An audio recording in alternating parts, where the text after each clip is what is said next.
आज आहे रविवार, तर एकदम निवांत. आता निवांत मी का म्हणते, तर मुलांना सुट्टी असते आणि मग मुलांना सुट्टी असली ना, की आपल्या मागं एवढी काही धावपळ नसते. तर मी इथे नाश्त्याला करत होते वल्ले कुटके.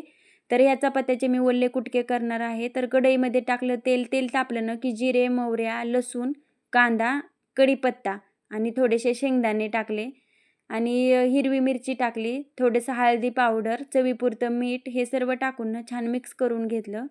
तर नंतर त्यामध्ये टाकलं पाणी. आता आदन येईपर्यंत ना मी ह्या चपात्याचे छोटे-छोटे तुकडे करून घेणार आहे. तर आता आहे ना मी नेहमी मोकळीच कुटके करते, पण आता हे कडक चपात्या झाल्या होत्या म्हणून मी त्याचे वल्ले कुटके करणार आहे.